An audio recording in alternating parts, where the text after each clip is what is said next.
Okay. Oh, yes. How we go? Right, I want my phone so I can watch your comments. How we going, guys?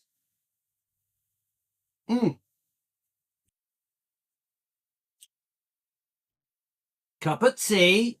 So I've just quickly messaged everyone. I took an extra 10 minutes because I was messaging everyone to let everyone know we're here. I do want to get my other phone. Where is it? So I can read your comments. Woo! Let's get it out. Okay, guys, we got this. So we got. Da da da. Are we on it? Okay. Right, so I got it here so I can see your comments. Okay, let's get with it, man. So sorry for making everyone wait. Usual stuff. So in case you don't know, we've done a part 1 of the Terry Wogan, the British journalist, interviewer, celebrity that interviewed Priscilla Presley when she released the book. The interview, it looks to me, was in October 1985. So Priscilla, I think, hi Lorna. So Priscilla, Jane, you didn't let me know. Yes, I think I have, Jane. Let's have a look. Jane, are you on Facebook or Instagram? Let's have a look. Let me just double check. Instagram. Jane, are you on Instagram or... Let's have a look. Do you know what? Jane, let's have a look. Yes, I've let Jane Muchkin. We've obviously got more than one Jane. Susan McCoy is just messaged. We're live. Let me just tell her we're live. Susan, are you on here? Susan, we're live. There we go. Oh yeah, I've got to tell. Actually, I've got to tell. On email, there's 3 people I always tell on email that I haven't told. Okay. So we've got Carol. Let's tell her we're live.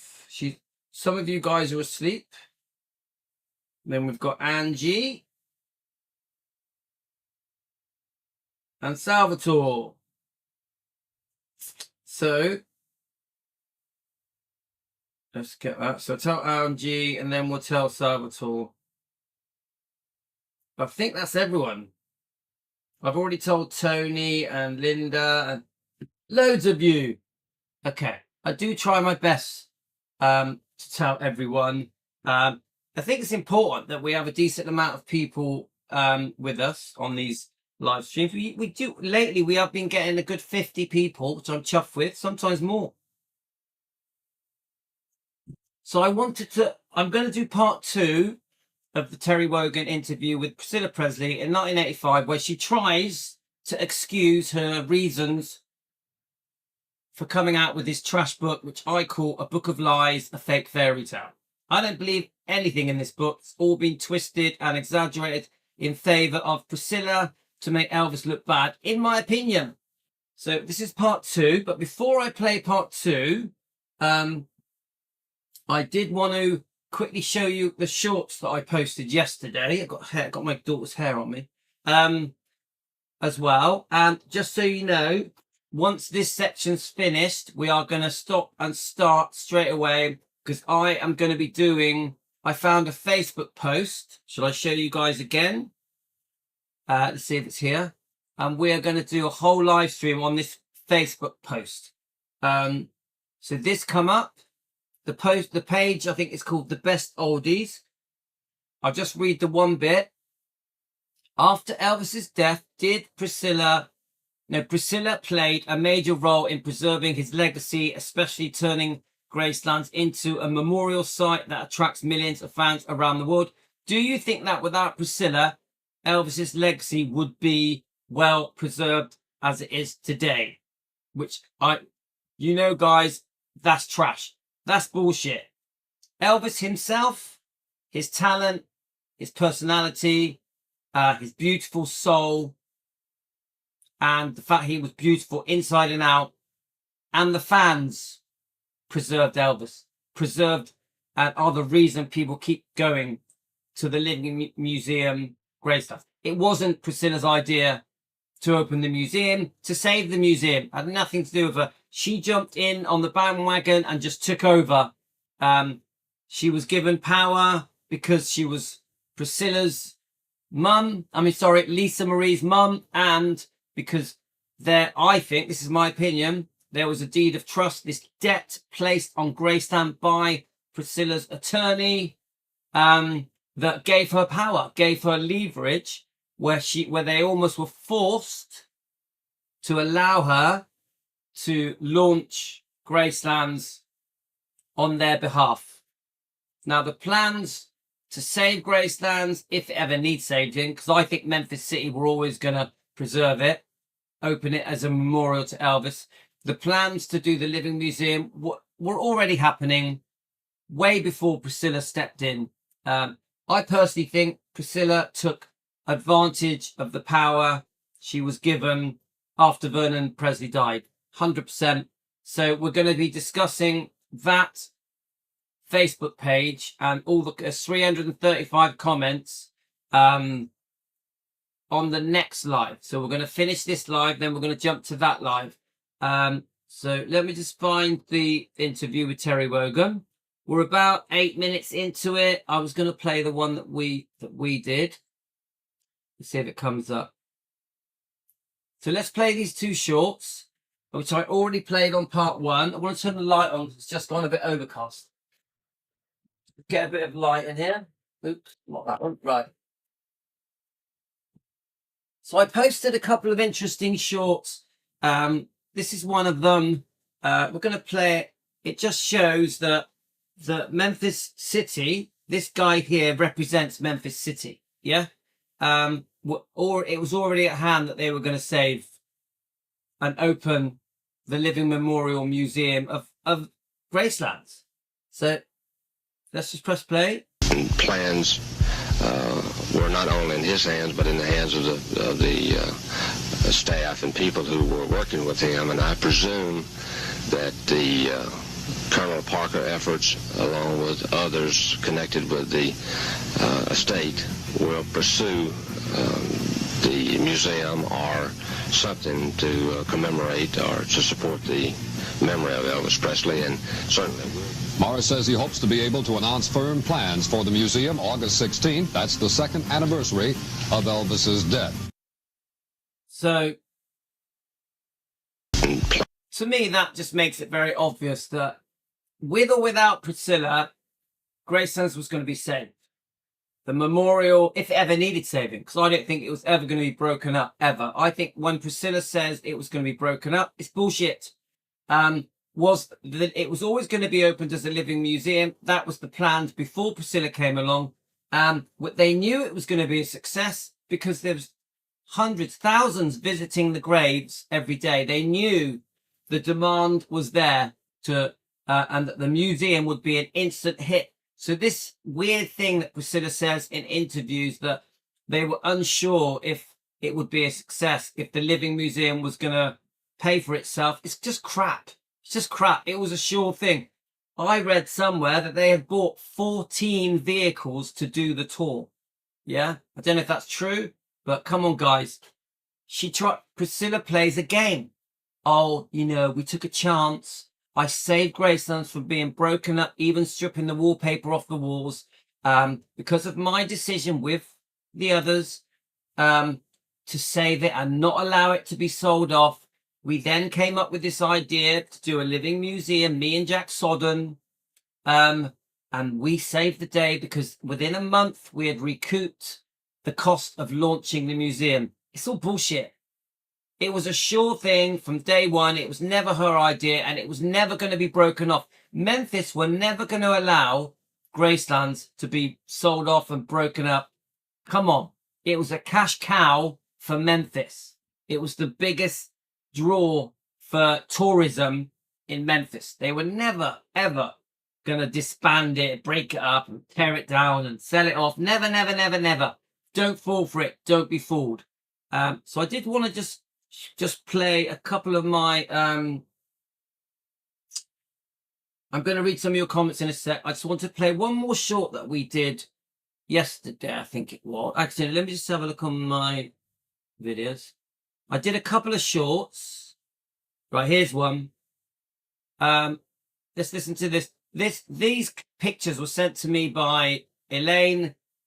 She found them on a Facebook page. But the thing I liked about these little magazine clips is that it really shows that Priscilla, who tries to give the impression that she doesn't have any interest in money. Don't forget, the Priscilla that met Elvis, that married Elvis, was a very different Priscilla to the one that we came to know, the business tycoon, the actress, the model, the entrepreneur, a man chaser, a man seducer, very cruel to Elvis in the divorce settlement, an unfaithful woman, a woman that did not lose her virginity on the night of the marriage to Elvis. She had already lost her virginity. These magazine clips give you an idea of the real Priscilla. That's why I put them together and I put them on this little 2-minute clip. Let's listen to it, guys. Hi guys, Louis at Defending Elvis. We've got Elaine, our subscriber member, has found all these very interesting... So we just paused the odd one. There's quite a few. 3 years after the death. Now, very much in the spotlight, in all the magazines, in many of the tabloids, on many news clips. She really put herself out there a lot. For someone who tried to act like she was shy, was not interested in money, was not interested in fame, this shows the real Priscilla.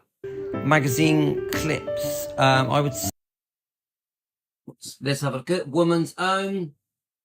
What does it say? They're spreading lies about Lisa. Is that what they're saying? No, spreading lies about Elvis. Yeah. So remember, any angle to get paid to do these kind of articles, she would have been paid very well to do this interview and do this photo shoot. Say a lot of them probably. Let's look at it here. TV's. Let's have a look. Let's find the bit that relates to Priscilla. Now, does anything about this picture? I can't see the date. 1980. 1980, yeah? So 5 years before the book. Only a couple of years after Elvis passed, really. 2 to 3 years. She's on there. Obviously, a very seductive pose, showing off quite a lot of flesh. This is Elvis's so-called widow. We know she wasn't his widow. She's a stunning, beautiful lady. But there is nothing shy and timid about this lady. She loves the attention. She loves the spotlight. She loves being in these magazines. She loves showing off her physique, her beauty. A real temptress. The 80s, maybe even the 90s. Now look at that. Yeah, I mean that. I know this is quite typical of the time. It's at 1982. Okay, guys. It's not in English. Cosmopolitan. Massive selling magazine. You can even see she's half naked. There's anyone that, to the Priscilla fans that think that Elvis met a very shy, quiet, timid girl that lost her virginity to Elvis, that was completely loyal to Elvis, dedicated her life to Elvis. You are so wrong. She was not a virgin. In my opinion, for entertainment purpose, this whole show is about opinions for the YouTube channel that we run. Does anything in this make you think that this was a shy virgin that met Elvis? This is the real Priscilla. Now remember, I'm not a Priscilla hater. I'm not a Priscilla hate channel, but I will show you guys, the people around the world that watch our show. This is Priscilla. This is Priscilla. She's still doing it now, but obviously she's nearly 80. She can't do the photo shoots of her half naked, showing off a bit of breast, cleavage, whatever it is. But she's still very much, even now in 2025. So how many years after this? 50 years? Yeah. Not far off, yeah. 40 odd years after, she's still in the spotlight, loving the attention. Remember, we've already proved she was not a virgin on the night of the marriage to Elvis. We've already proved she was unfaithful during the marriage. We've already proved that she demanded the divorce settlement, that the second divorce settlement was disgustingly greedy and cruel. We've proved many things about Lisa Marie, the way she was mistreated by her mother, the way that she was sexually abused, allegedly, for entertainment purposes, by Priscilla's boyfriend. Remember, Michael Edwards was just one of a string of boyfriends. She was with Michael Edwards 6-7 years. He allegedly was abusing poor Lisa Marie when she was a child. We've also got Mike Stone. Lisa Marie that was forced to live with Mike Stone around age 4. A complete stranger, Lisa Marie, dragged away from her father after Priscilla had already been unfaithful with the dance instructor months after Lisa Marie was born. I know I keep repeating the same stuff, guys, but we have to say it. We have to get it out there. Teas. Do any of them... So this one is obviously the Weller Balsam shampoos. Straight away, she's out there trying to make money. I've seen a few interviews of her discussing the Weller products. She basically says it gave her freedom financially because she didn't have to work much, just make the odd personal appearance, do a few interviews. They used her image to promote Weller. She was very well paid with almost no work to promote these products. Ring a bell for you. She's obviously promoting. So obviously Dallas. She would have been paid an absolute fortune to do Dallas. We all remember it. We all loved Dallas, didn't we? She came along a little bit later. But come on, guys. What does this scream out to you? Money, money, money, money. It's all money. How can I make as much money as possible? How can I use the Presley name to make as much money as possible? All different things, especially... Why am I showing this, guys? I'm trying to show you guys that this woman, Priscilla Bulow Presley, is obsessed with spotlight, with fame, with attention, with money, with men, with power, with glory. Nothing like the girl that Elvis met. Nothing like. I personally think once Elvis got married to Priscilla and they'd had a child, he got to see the real Priscilla. The real Priscilla. A real business tycoon, a very, very ambitious girl that wanted as much fame for herself that Elvis got. Wanted as much money and property and success that Elvis got. She wanted it for herself. Hair products, hairstyles. I just find it very interesting. So what's this?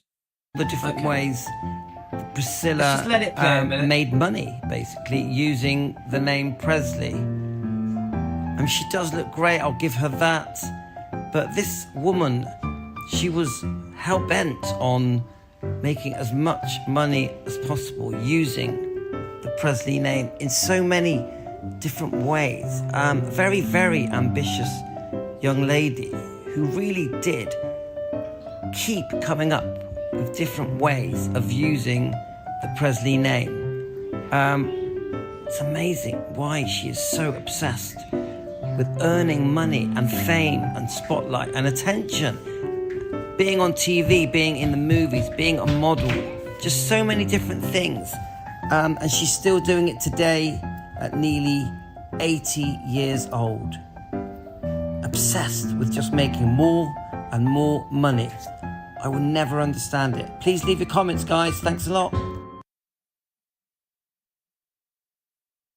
So, it says it all, doesn't it, guys? Remember, To the Priscilla fans out there that are still in love with this book. Yeah? This fake, trashy book, that are in love with this image. The image of them being married. The perfect marriage. That think Priscilla is just this shy girl that happened to come across Cary Grant and eventually moved to Graceland to marry Elvis. She's not what you think she is, guys. She's not this sweet, innocent virgin that you fell for that storyline. Priscilla has been pushing the storyline of this poor victim that came across this man that wanted to introduce her to Elvis at age 14. We are always reminded her age. Almost every clip that is said about Elvis and Priscilla will remind us she was only 14. Only 14. To make Elvis look bad. Every time Priscilla gets interviewed, oh, was she 14? Was she 14? It's always brought up. It gives the public the impression that they were together from age 14 till the day they divorced, which is completely untrue. He briefly meets her. Then they don't see each other for nearly 2 years. She gives the impression she was 15 when she moved to Graceland. She was not. She was nearly 18 when they got married. She was 17 when she had a few holiday trips to Graceland. So a lot of lies that are pushed at the public being quite naive and just falling for it and going along with it. Even the interviewers go along with it, which we're going to prove now when we show the second half of the Terry Wogan interview. So don't be fooled, guys. Don't be fooled. And this is to the people that don't know the truth, that have not done their research. You're being tricked. You're being fooled. You're being drawn in to lies. And the book Elvis and Me is part of that. Yeah. Everything that's happening at the moment with Priscilla hugging the statue in Germany, the bad Newheim visit from Priscilla, it's all a trick to make us think that they are still in love, were still in love. She is a poor widow, that they were still together when Elvis died, that they were very happy together even at the end. I'm on about when Elvis died. That Elvis still loved her, that they may have got back together. People actually believe there was a possibility that Priscilla and Elvis were going to get back together. It's bullshit. The trick is, the story that Priscilla's trying to tell is that everything was fine, but, you know, because Elvis was unfaithful, had a bit of a problem with prescribed medication, it went wrong. That isn't true. Priscilla did a lot more damage than Elvis did. If I said to you now, what did Elvis do wrong? The only thing you'll think of is unfaithfulness, but there's circumstances to the unfaithfulness, and prescribed medication. You won't think of anything else.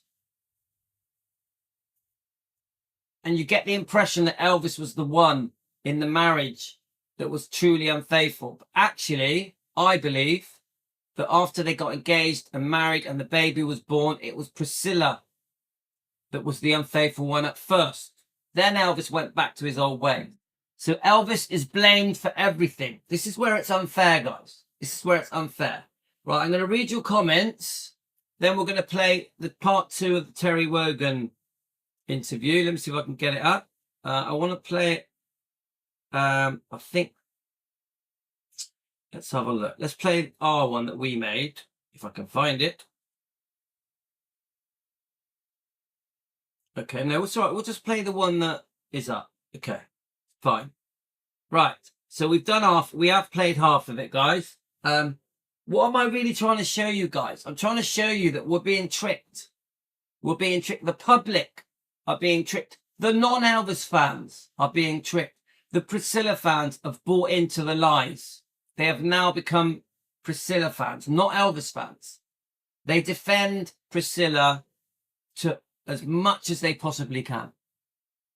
They treat Priscilla like she did nothing wrong, that Elvis was the one that did everything wrong. Priscilla gives off the impression she did nothing wrong, never admitting wrongdoing. Always blaming Elvis. She's very clever. Very clever. Right, I know you guys have been discussing Priscilla's dementia, her making this mistake in Bad Nauheim when she was interviewed in Germany, saying that Lisa was at summer camp when Elvis died. That is for a separate live stream. I think we do need to discuss why she did that. We do need to discuss why does her memory lapse and say, oh, Lisa was at summer camp when Elvis died. Some of you think it's a game plan. Some of you think she's just got dementia. So we will discuss that. Let's have a look. I can see you guys have been talking about that. It's very interesting. My grandmother, Frederick, used to subscribe to the US magazine. Yeah, we all? But I remember growing up through the late 70s and 80s. Everyone subscribed to these magazines, didn't they? You would go every week and buy these magazines. I remember.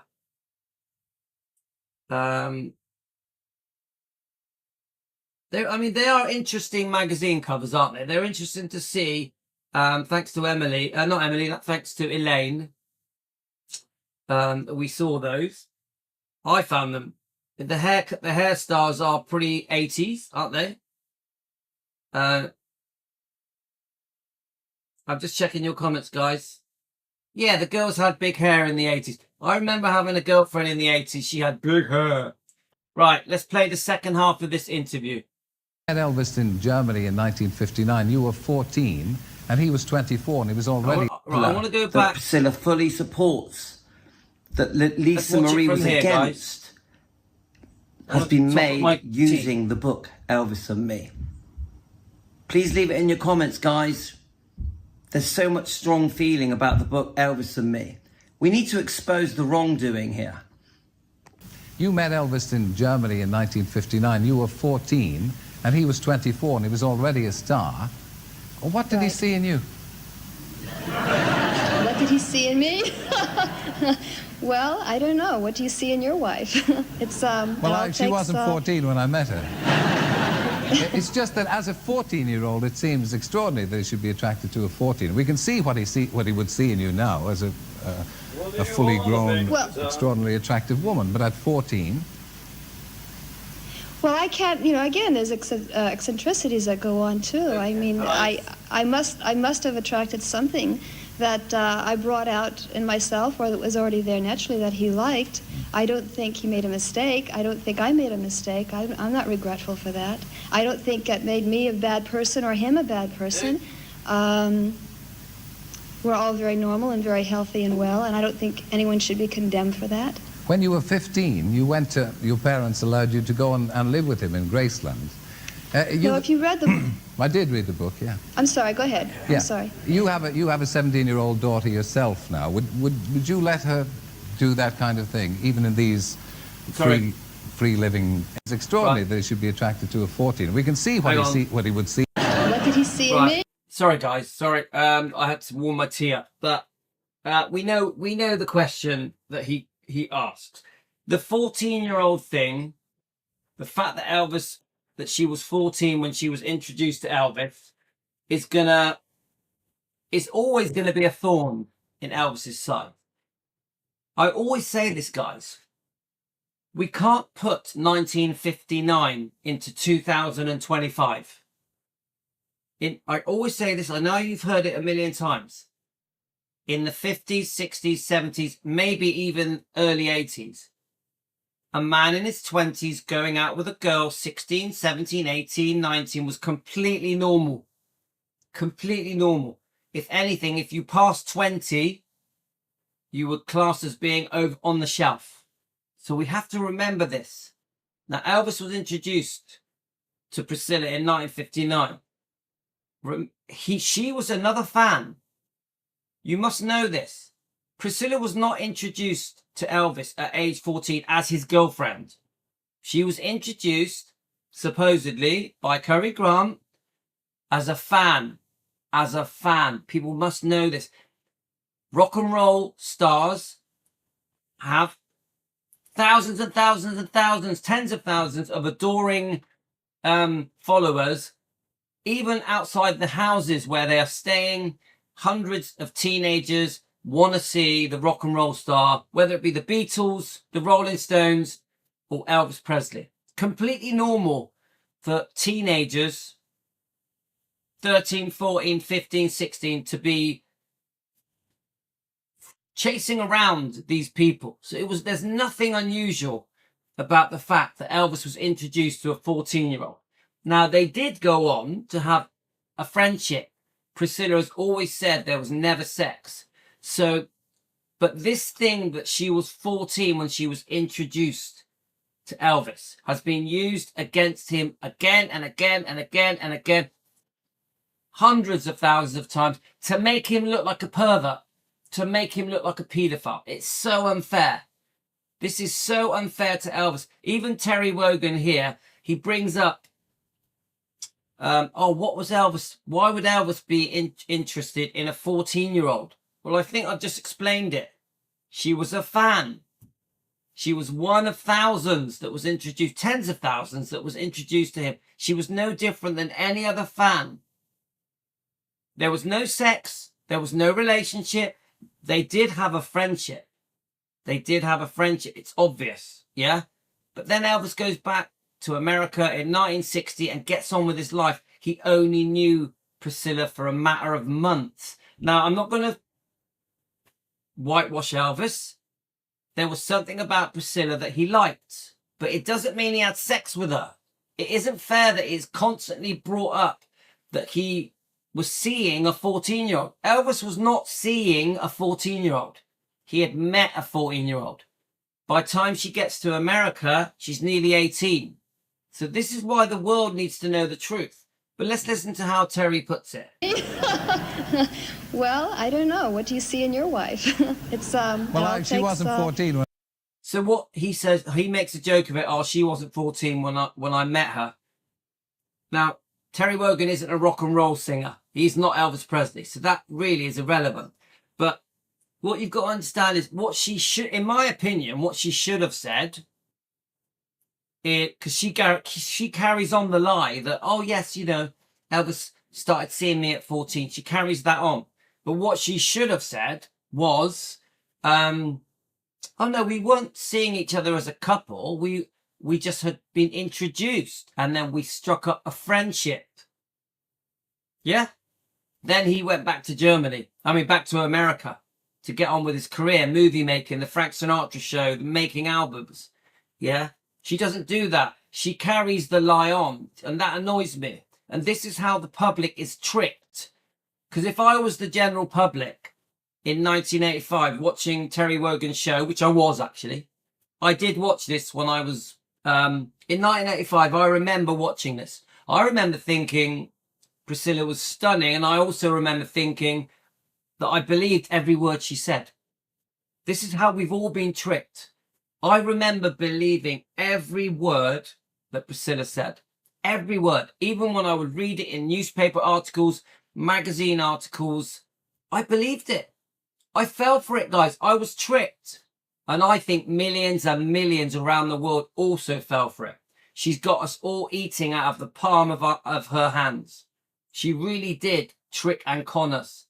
We all fell for it. It's so sad. And Elvis was the one who couldn't defend himself. This is what makes it worse.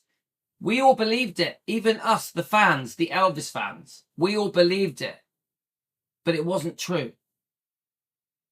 Elvis couldn't defend himself. It's very sad. When I met her.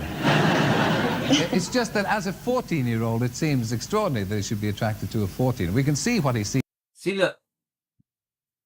It seems extraordinary that he was attracted to a 14-year-old.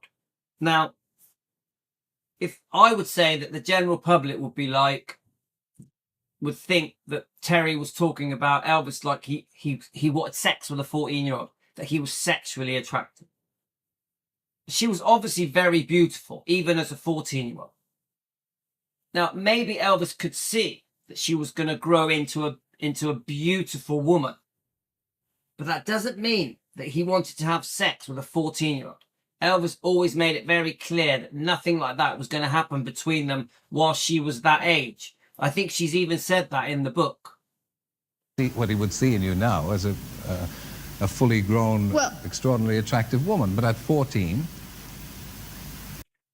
So I just want to read that comment. Now, I'm going to read these comments, guys. Now, I think I've tried to explain, the teenagers were queuing up with any rock and roll people. Any rock and roll people. Could be the Beatles, could be, come on, who was big in the 50s? Yeah? It could be any famous rock and roll singers. There was many. Yeah? The teenagers chased them. The like Elvis Presley and all of these rock and roll stars were friendly to their fans. Even now in 2025, if you approached very famous people, let's use One Direction as an example. They were chased everywhere by teenagers. One Direction were friendly to their fans. One Directions would have been friendly to fans at a very young age. 11, 12, 13, 14, 15. 100%. It's part of what you do. You get treated, you get worshipped by these young teenage people who adore you for your looks, for your music, for your image. And then you repay by being friendly, signing autographs. Yeah? So there's nothing unusual that Elvis was talking to teenagers in the 50s or 60s. Nothing unusual about it at all. So Nancy, when I was 14, I was dated an 18-year-old. He was good looking, laugh out loud. He turned out to be a jerk. Now, I'm not saying that it's okay for a 14-year-old to date an 18-year-old. What I'm saying is this. In the 50s and 60s, people that were older were dating teenagers. It was normal. I say 16, 17, 18, that sort of age. Come on, we've all heard the song, She Was Only 16. Yeah? There's many songs that sing about falling in love with 16-year-olds in the 1950s and 60s. I think even the Beatles did one, didn't they? So we have to don't put ourselves in 2010, 2020.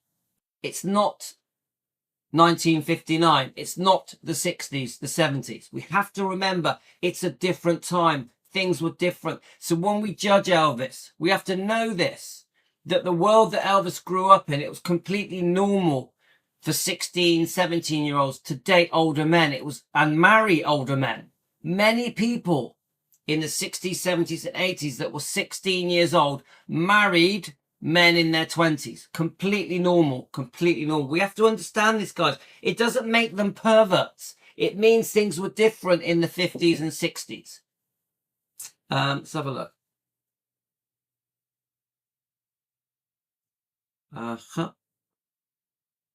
I was 21 and I thought my life was over. I had been a bridesmaid in 9 weddings and I thought I would never get married. There we are. Sandra, I know the point you're making, Sandra. Sandra, you're basically saying that you felt like you were on the shelf at 21. This is a well-known thing. In the 50s, 60s, 70s, if you weren't married by 20, you were worried that you were going to be left behind. Yeah? You were classed as a spinster. We have to understand that, guys. It's different now. I'm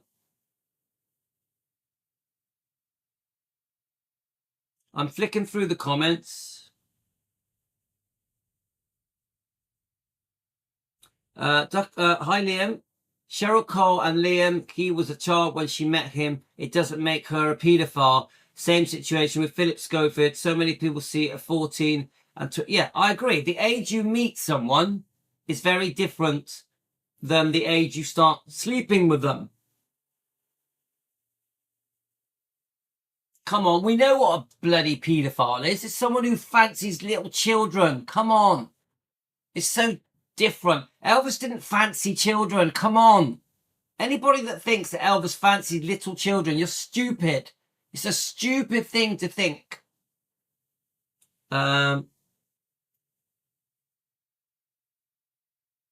Now, Nancy, you're giving us all your secrets. Nancy, what are you doing?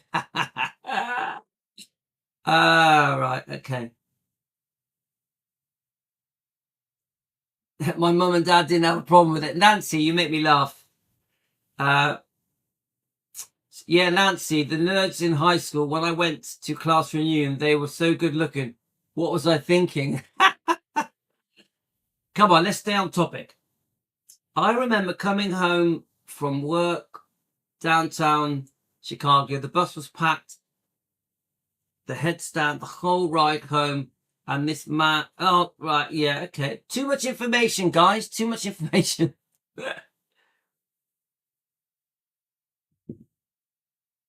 My mum was 21, my dad was 32 when they met. Both adults, of course.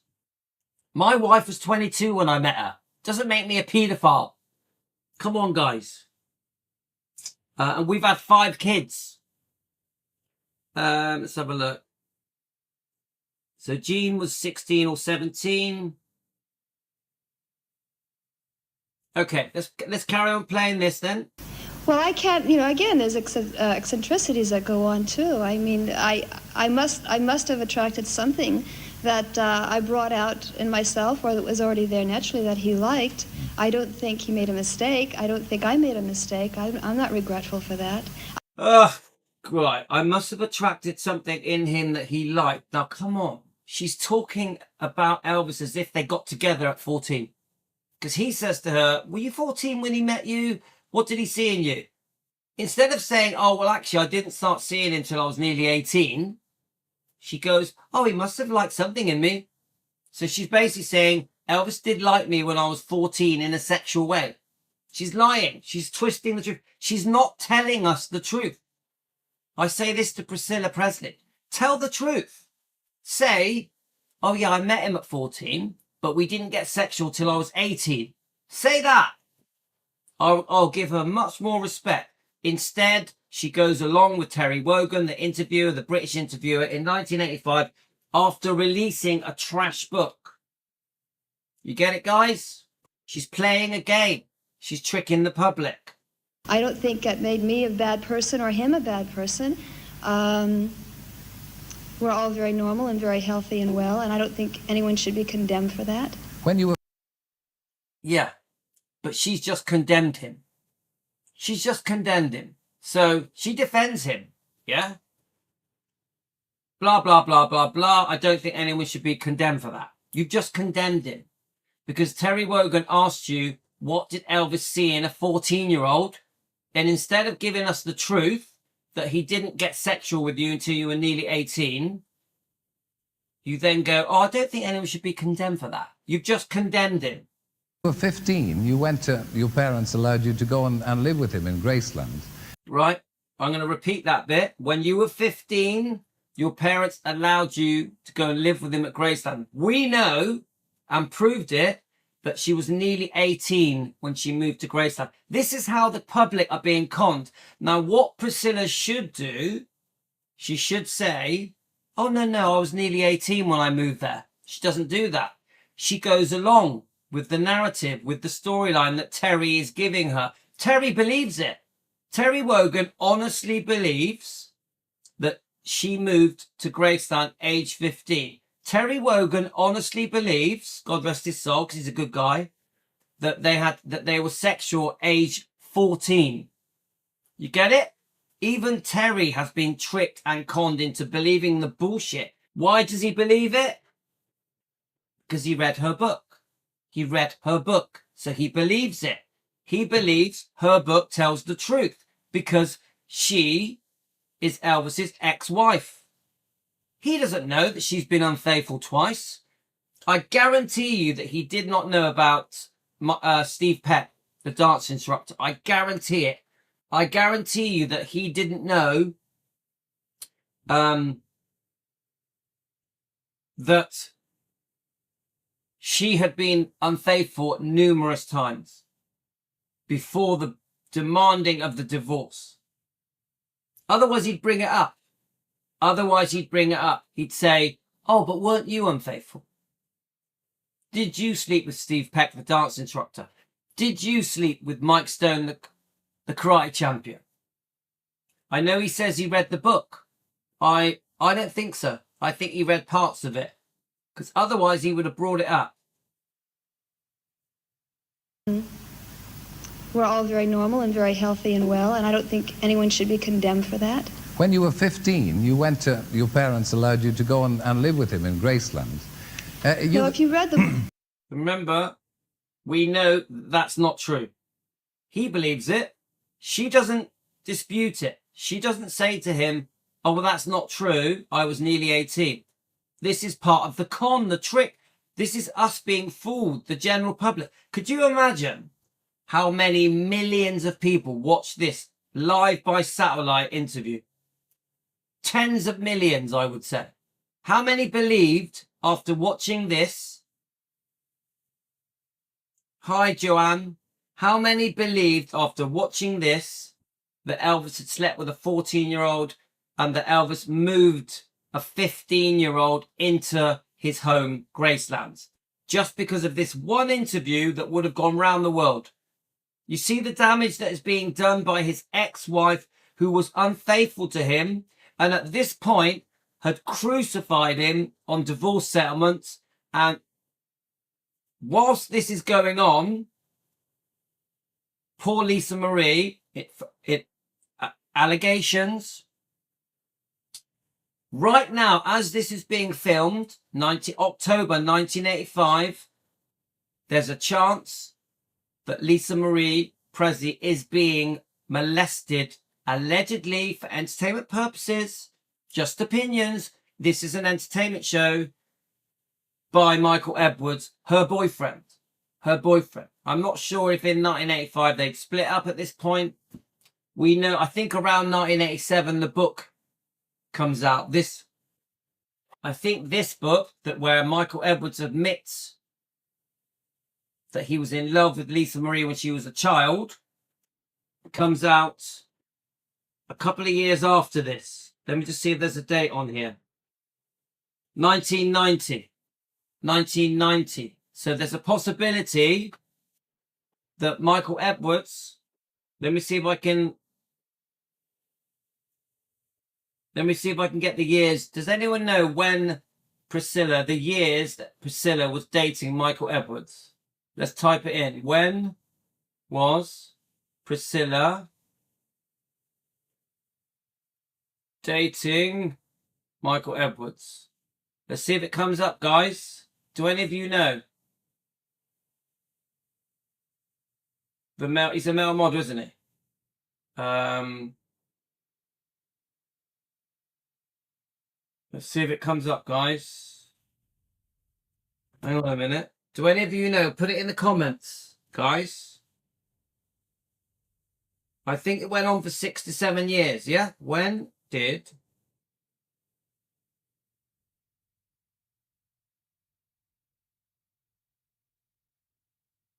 I want to know, guys. I want to tie it into this interview.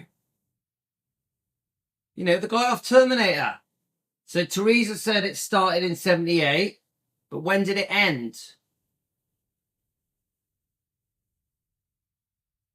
Let's have a look, see if it comes up here. There's one here with a long list of lovers. That'll be an interesting live stream, won't it, guys? I want to know when it ended. I got a feeling it was 85. Do any of you know when it ended, guys? Hi, Maria. Let's have a look. Let's have a look, see if it says here. So Mike Stone was 1972 to 75. Yeah. 72 to 75. Mike Stone. No. That's a whole different story. Now let's look when Michael Edwards comes along. So she then sees the Kardashian lawyer, Robert Kardashian, 75 to 76. We're going to go through that actually, because that's quite an interesting little write-up. Yeah, there's quite a well-known picture. We know, obviously, we know the Kardashians went on to be very famous. Yeah, so Teresa is saying it ended in 85. Now, let's go on. Let's find Michael. Right, here we go. Right. Michael Edwards, the one who allegedly abused Lisa Marie. He's admitted it in his book. Lisa Marie even said it on the Howard Stern show. Lisa Marie, remember, we want justice for Lisa Marie. Lisa Marie, yeah, said it happened. We believe Lisa. We have to say it's alleged. We believe her. Okay? So Michael Edwards, I know it doesn't focus very well, guys, but you get the idea. He's a model. He's an actor. He was in Terminator. Was with her in 1985. 78 to 1985. From what I know, they had a bit of an open relationship. They argued a lot. A very difficult relationship. He had a very bad temper. He was an abusive man, not just sexually, but also with his temper. He was quite violent. Had cocaine problems, drinking problems, partying problems. There's even a possibility they had an open relationship. My point is this. There's a chance when this was being done, this interview, they had only just split up or they were still together and that Lisa Marie was being molested. I know that's an extreme thing to say, isn't it? I have to say it's alleged for opinions only, just entertainment show. We are just an entertainment show. This isn't fact, this is opinions. There's a chance he was molesting Lisa at the time of this interview. Yeah? Let's keep going, guys. I did read the book, yeah. I'm sorry, go ahead. Yeah. I'm sorry. You have a 17-year-old daughter yourself now. Would you let her do that kind of thing, even in these free living 80s, as you say? Well, I think we have to, I can't in general say no, absolutely not. I think you'd have to take each situation individually. It's not something I would like. No, I wouldn't allow her to all of a sudden go off with someone that I didn't know. But again, this was very difficult for my parents. This was not an easy thing. See, look, right. Remember, she's carrying on the lie. He's asked her, he said to her, you were 14 when you met Elvis. Why did your parents let you live with Elvis Presley when you were 15? This is just carrying on of a lie. Millions of people are watching this. Millions of people believed every word of this. This one interview alone has done serious damage to Elvis's image and reputation. Now, instead of putting him right and saying, oh, I didn't move in with him till I was 18 or just about to turn 18, she goes along with it. Oh, you know, me and my parents argued. We fell out over this. They knew I was in love. That's why they let me, when I was 15, live with Elvis in Gracelands. A blatant lie. A blatant lie. We know she was about to turn 18. For them, they went through an awful lot, and I put them through an awful lot. I was in love, and there was a lot of calls between the two of us. I faced them and confronted them and said, listen, I'm in love with this man. I already knew what I wanted then, and I wanted to be with him. Now, when you can't, it's difficult. But why not? She just said that sentence. I was in love with this man. I wanted to be with him. But say, when I was nearly 18, he's just said you were 15 when you moved to Gracelands. You haven't disputed his words. You haven't said, oh, no. I wasn't 15. I was nearly 18. Elvis had formed a friendship with Priscilla's parents. Priscilla's parents trusted Elvis. I've seen a few interviews with Priscilla's parents, and going by those interviews, they really loved Elvis. Now, I know that the Child Bride book says that there was a big plan to hook Elvis, to trap Elvis, but going on other interviews, Priscilla's parents loved Elvis. Elvis had become friendly with Priscilla's parents, so they didn't move. When she moved over, first visiting at first in 62, and then in 63, she actually moves in with Vernon and Dee. Elvis had a close friendship with Priscilla's parents. Well, I don't know if it was close, but you know what I mean. So they were not moving. When Priscilla decides, whatever the truth is, when Priscilla decides to move in with Elvis, first with Vernon and Dee, then eventually with Elvis, Elvis was not a stranger. They knew him well. They knew him well. Again, she's carrying on the story of, oh yeah, I was 15 and my parents couldn't stop me because I loved Elvis. They were never going to stop me. That isn't what happened. They had got to know Elvis very well and she had got older. Elvis hadn't seen her for nearly 2 years. She was an older young lady. She was nearly 18.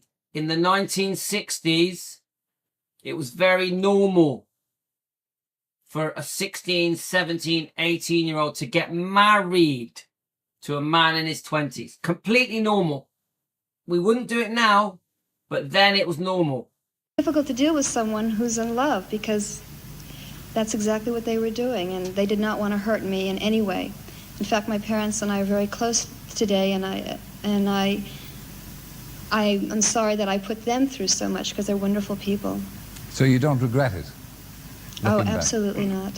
There's stories in the book about Elvis's temper, but how he would overreact perhaps to television shows he did. So I've watched this bit, guys. You know, I think there's a tiny bit of defending here with Priscilla. She says, come on, it's pretty normal to have a temper. He asks another question. I think she says, I think maybe he talks about the shooting of the TVs and that. She plays it down for Elvis. I think I'm okay with that. So guys, I'm going to play this last few minutes, then we're going to end this live stream and we are now going to come back. I've got a very, very interesting Facebook post that we are going to discuss. It's going to be a good hour long. So we've got a few more minutes on this. We're going to stop and start straight away. I'll make a coffee and then we're going to start straight away. We've got a few more minutes yet, guys. Didn't like. Right. Well, we all have tempers, don't we? I mean, he was able to afford his temper, let's put it that way. I mean, if he were to get upset, I mean, haven't we all felt like that? If we saw something we didn't want, I mean, if we could just take a gun or just kick it and get it out of the way, we would probably all do it. And he would replace it in a second. So he used to shoot the television set. Pardon me? He shot the television set. Yes, he did. He did. He shot quite a few television sets. How did you find over the years that his millions of female fans would react to you? Did you find them antipathetic to you? You mean the years that I was married? Yes. Again, I can't. In general, most of them were very, very good. And then again, you had the select few who were wish they had been in my place and would have done anything to have been in my place. It's a normal event that I guess happens. Well, they would have given anything to be in your place, and they obviously didn't understand when you walked out on him in the end. A great question by Terry Wogan, and it's completely true. People couldn't believe it. Now remember, people didn't know the truth. People didn't know that Priscilla had been so unfaithful. Now, if people had a behind-the-scenes look at what was really going on and Priscilla's wrongdoing, maybe they would have seen it all very differently. So, guys, we have to be careful that we're not being fooled by the lies of Priscilla Presley. No, I don't think many people could, but it was just a decision that I had to make, and I had to watch out for myself and more or less make the decision for myself. It was difficult. Now, to me, probably one of the most important little few seconds in this whole interview. Priscilla gets to a point in her life where she says, I'm out of here. She just said it, a decision I had to make for myself. Guys, I've had this debate with people. She demanded the divorce. That divorce happened because of Priscilla. Some of you are going to disagree with me. Some of you are going to say, oh no, Elvis filed for the divorce. Elvis wanted the divorce after the Mike Stone situation. I understand what you're saying, guys. But I'm telling you, she wanted out. She wanted money, fame, spotlight, attention, properties, men. She loved men. She wanted power. She wanted everything that came with being a divorcee of Elvis Presley. She 100% put herself first and had a lot of things that she wanted to achieve, a lot of money to make. at any cost. Even if it damaged Lisa Marie Presley, even if Lisa Marie was dragged from her father to live with strangers, even molested by strangers, allegedly, for entertainment purposes, just an opinion, she put herself first always. She made the decision. The damage that was done when she walked down the road, taking Lisa Marie with her, to poor Lisa Marie is unimaginable. We've seen the overspill of that decision she made. Now, Elvis made the best of things. Elvis made the best of things. He was very lucky with Linda. Linda was very good for Elvis to help Elvis move away from the train wreck of Priscilla Presley. Elvis had found out too late. Elvis had found out too late. Too little, too soon. Elvis is the victim here. Elvis is the victim here. Elvis never knew that Priscilla was like this until after the marriage. Even now, when she's nearly 80, she is still in the spotlight, demanding spotlight, making money in the spotlight. She's still, in every possible way that she can, is trying to find different ways to make herself look like a victim, make herself look good, make Elvis, portray Elvis in the wrong way, and to carry on making money from the name Presley. Presley that she gave up and took back. She's still damaging his image and reputation. Now, she's very clever. Oh yes, Elvis was nice and sang well, and you know, he's still remembered 50 years later, and he did so much good for charity, and he loved giving away cars. Oh, but you know, he would be unfaithful. He had a drug problem. There was some controlling happening here. He told me how to dress and do my hair and makeup. Do you get it, guys? It's a game that she plays again and again. She'll say the nice things, but then she throws in, oh, I was only 14. Poor me. I didn't even know what a relationship was at 14. She has loads of one-liners to get public sympathy. She's very clever. She plays with the interviewers. She knows exactly what to say to make her look good, her look like a victim, her look like she was taken advantage of, to make her look good like she did nothing wrong. She knows exactly how to do it. She's an expert at making herself look squeaky clean. Never any admission of wrongdoing. When was the last time in the last 30 years Priscilla has ever admitted wrongdoing in an interview? You see it in the early 80s. You don't see it in the last 30 years. You don't see it. She's tricked and conned the world.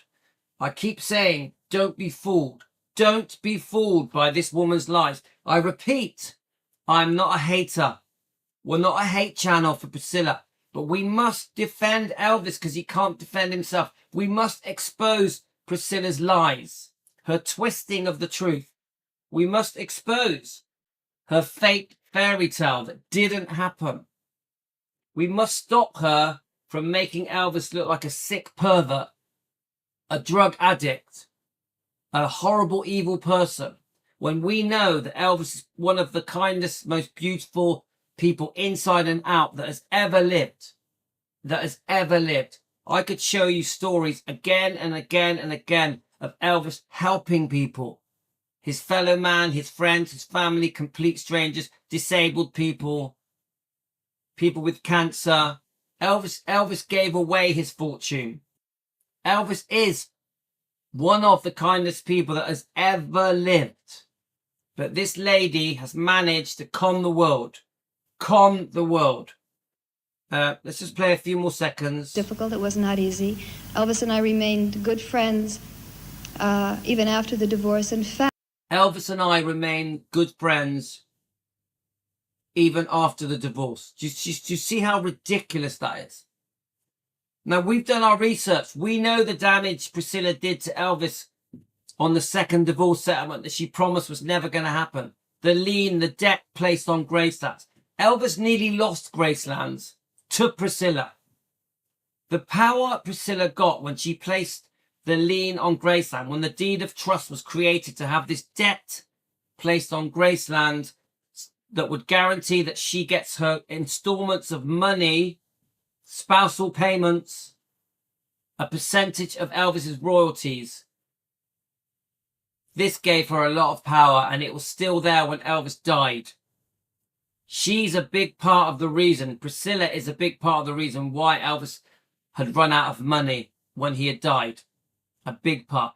In my opinion, Elvis and Vernon were scared they were going to lose Graceland to Priscilla. This is how much power she had achieved with lawyers. So, don't be fooled, guys. Don't be fooled. In fact, probably more so than when we were married. We were able to come to each other under different terms and really talk, and that was quite nice. Does anyone actually believe that? Knowing what we know with the 2 divorce settlements, with the unfaithfulness, does anyone really believe that they were really close, really good friends after?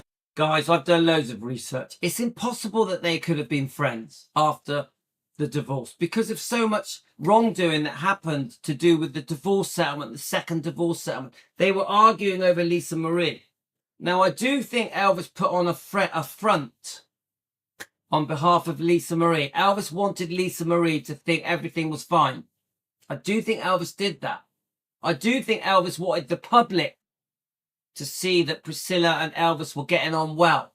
But behind closed doors, I guarantee you, Vernon and Elvis were pulling their hair out, scared they were going to lose Graceland, even lose Lisa Marie. Elvis was scared that the amount of times he could see Lisa Marie was going to be reduced because of Priscilla's greed with her lawyers. She really did get her pound of flesh.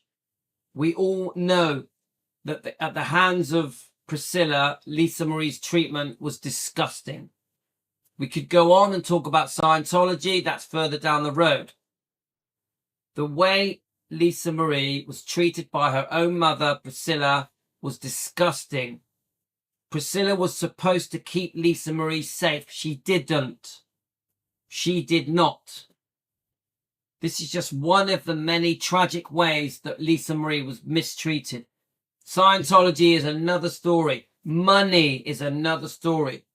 In my opinion, Priscilla ripped off Lisa Marie financially for tens of millions of dollars again and again and again. It's horrific, guys. It's horrific. She walked out on him and took Lisa Marie away from him, almost bankrupting Elvis on a second divorce settlement that she promised she would never do. Sorry, guys. I'm not fooled. Take care, guys. Hope you enjoyed this. And what? Let's just see what she says now for a minute. I think she just talks about Dallas and stuff like that. About Dallas, you're happy as in the part of Jenna Wade, are you? Yes, I am. Jenna is doing well, and I'm very happy. It's been tremendous for me. Well, Doesn't it get quiet here? That's the transatlantic it's awfully link. quiet here, too. Yeah, it's the transatlantic link. We have a gap of a second or two between the time I talk, and so if I interrupt her, of course, Priscilla stops, so it's all my fault. I was going to ask you, since we do have Patrick Duffy coming in next week on the show, whether you miss old Bobby at all, do you? I'll have to admit I do. Patrick is a very special person. He was wonderful to work with, and I'm thankful that I had him for my first co-star, because he was very understanding that it was my major first role, and very helpful to me. It's been a pleasure to talk to you. Thank you for talking so frankly to us, and you look absolutely wonderful. See that, guys? We want the truth. Look on your screens. We want the truth. Over all those thousands of miles on the west coast of the States. Thank you, Priscilla Presley. Thank you.